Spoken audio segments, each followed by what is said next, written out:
Greetings, upstanders. Dr. O here, and I, like many people, are very happy that the family of Governor Josh Shapiro in Pennsylvania, as well as the visitors who were at his house, were not harmed as relates to the arson that took place.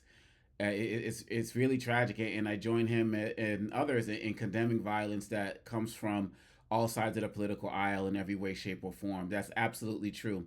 And while investigations haven't shown that this is direct anti-Semitism, I personally think, because my personal opinion, because of the timing, of Passover and the like, and him being one of America's most prominent Jewish politicians, I personally believe that there's anti-Semitism involved in this, and we have to see where the investigation goes with this.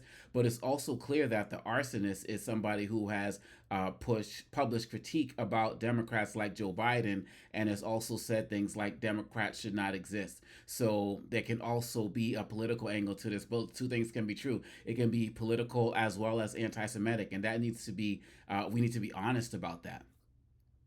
Having said that, one of the things that really bothers me when there are conversations about political violence as well as anti-Semitism as well, people are quick to go to a both sides conversation, whether it's coming from, I don't call them the right, I'm saying because they're wrong, but this is what other people say, whether it's coming from the right or whether it's coming from the left. This political violence is wrong and has to be condemned, and anti-Semitism is wrong and has to be condemned. And these people who are doing that, they are not being honest, because the fact of the matter is, the when it comes to the leaders, and I'm being very specific about leadership, it is absolutely true that when it comes to anti-Semitism, when it comes to Islamophobia, when it comes to all form of hate, you can have Republicans, Democrats, people who are on conservative sides, people who are on liberal sides, who engage in those things. There's no question about that.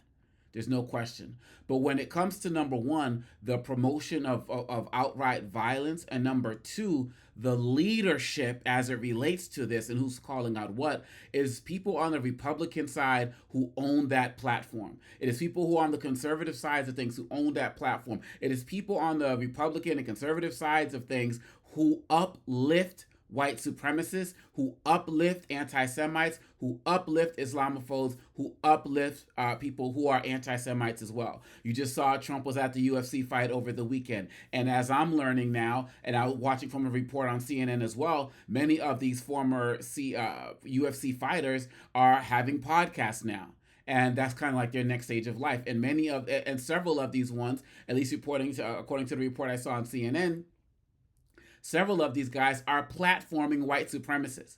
People like David Duke, and people like some of these other younger guys who are founders of new versions of the KKK. They are platforming them, and they're saying, "Oh, I just believe we should be able to talk to everybody," but they're not challenging them. And if you're not going to have white supremacists on, and anti-Semites, and Islamophobes, and racists on, and you're not going to challenge them, then you might as well be agreeing with them, because you're supposed to call that out. Now, I don't know where Gavin Newsom's going with this, because clearly with the Steve Bannons and other people, he's starting to platform on his podcast. I don't know if he's making an independent run, so I don't know if there's a little caveat as it relates to him, or if he's not going to be running as a Democrat. But generally speaking, when you look at the people that look, Trump has talked. They asked him about what happened with Governor Shapiro's house, and he was like, "Oh, I don't know anything about it. Got to look into it."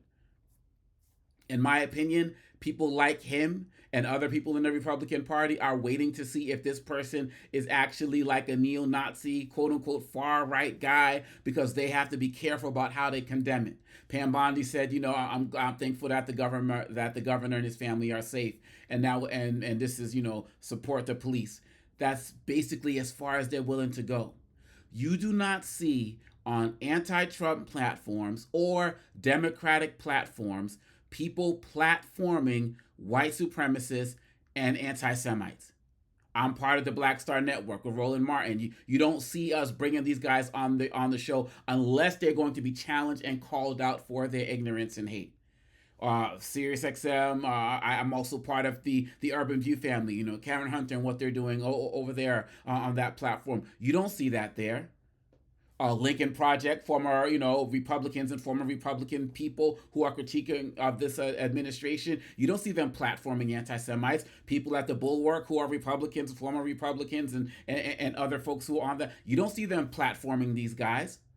And then somebody's going to say, well, what about Rashida Tlaib? Well, when I look at Representative Tlaib, I look at a lot of the comments that she has made as being critical of the Israeli government, and I am of the belief that critique of the Israeli government does not equate to anti-Semitism. Now, there are people who bring that together, who critique the Israeli government and are anti-Semites. There's no question about it. But people like Rashida Tlaib, I've seen her express support for the Jewish victims of October 7th. I've seen her do that. I've seen her at rallies calling for peace. And so I'm the type of person that differentiates. The Republican Party and these conservatives, they are the ones who platform hate. They are the ones who platform violence. They are the ones who platform ignorance and disrespect towards other communities.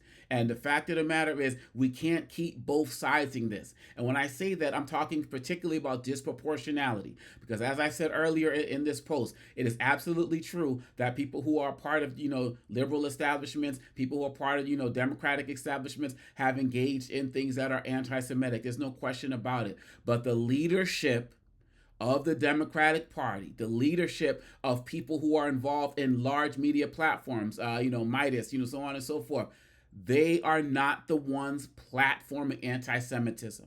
And so we cannot both sides this. We cannot both sides this. Regardless of where this investigation with the Shapiro family and the arson goes, the fact of the matter is clear. We can't just keep saying this on both sides is wrong. There needs to be real targeted action towards targeting and calling out the political leadership, which is primarily in the Republican and conservative spaces, as well as these podcasters and people who are platforming this, not to mention the fact that we have a person in the White House who has engaged in direct anti-Semitism. He is the man who said, if Jewish people don't vote for me, they need to have their head examined. He's the one who was blaming them for the election. He's the one who talks about, and now he was talking about this with immigration, when he was talking about vermin and scum of the earth and all of that. He was using language that was used in the Holocaust and other genocides that have taken place and talking about them, which is why many Jewish Americans did not vote for Trump. This is the man who had in Elon Musk a person who gave 2 Nazi salutes, which people and even organizations, unfortunately, like the ADL, Anti-Defamation League, want to call an awkward gesture. This man gave 2 Nazi salutes at the inauguration. Not online, not somewhere in the club, just randomly kind of caught him on TMZ at the inauguration. Did 2 of them. And people say, well, maybe it was an awkward gesture, but he's been working with, neo-Nazis and other organizations in Germany and other places. So Elon Musk doesn't get a pass on that. That would not happen at a Democratic inauguration. And so let's be really clear in calling this out. This is the man who attacked the House. People have not directly found anti-Semitism as relates to his post. I think that is coming. But he absolutely said, Joe Biden and Democrats should not exist. So Republicans and conservatives, they own this political violence thing. They own political violence as it relates to the disproportionality of it. And that needs to be called out. Like Dr. King said, you can't legislate morality, but you can regulate behavior. And we have an administration that brings anti-Semites into its administration. We have an administration where the president himself has made anti-Semitic comments as well. And that needs to be called out. And this is an administration that, more so than the Democrats, has embraced political violence and has no problem seeing that as a means to an end. And that's why I believe that even though, J.D. Vance did come out and make a comment, I believe many Republicans are waiting to find out to see if this person is affiliated, and I'm not saying his name because he doesn't deserve that respect, to see if this person is affiliated with anybody who has uplifted them or promoted them in any way, shape, or form while they work to be careful with their comments. Now, be mindful, Pam Bondi said she's thankful that he's safe, but this is the same government, her Department of Justice has stopped doing investigations into things relating to white supremacy. Right? Which to me will also go along with things relating to Islamophobia and anti-Semitism and other things. This is a government that has stopped this investigation into whether white supremacists are joining the army. And neo-Nazis are joining the armed forces and learning how to become more militarized in what they're doing. This is the government that is doing that. Wasn't the Biden administration, wouldn't have been the Kamala Harris administration. And so any type of sympathy that these guys put out, I'm just not buying it, because it's only going to go so far. and they're going to be out the next day saying something that's going to promote or suggest violence in some way, shape, or form. You can't tell me that Trump didn't get a briefing or didn't know about this. The president is the first person to get these briefings. But everything, whether we're talking about the 4 soldiers who died overseas, whether we're talking about this, whether we're talking about these some of these deportations that are going on, the president's first response is, I don't know anything about it. I don't know anything about it. And people just give him a pass. Then when it comes to something like Putin in Ukraine, oh, it was a mistake, because he loves, kissing up to Putin. We need to condemn this violence. We need to condemn violence, of course, on all sides where we see it. But we also need to be very direct that it is one side of the political spectrum that owns the license on promoting violence as it relates to its leadership and its popular podcasters and all of that. And that is the Republican Party, and that is the people who are on the conservative movement, people who have this extreme ideology on that side, who I will not call the right because they are wrong in every way, shape, or form. And Morning Joe and all of these other type of guys who are talking about this need to be serious and accurate in calling that out. And I hope you'll do the same as well. Let me know what you think. Hit me up in the comments. If it's your first time seeing this, please feel free to subscribe, because we talk about these things daily. And this is a space where we're working to find common ground in these uncommon times. And I hope you're willing to be part of that process. Peace.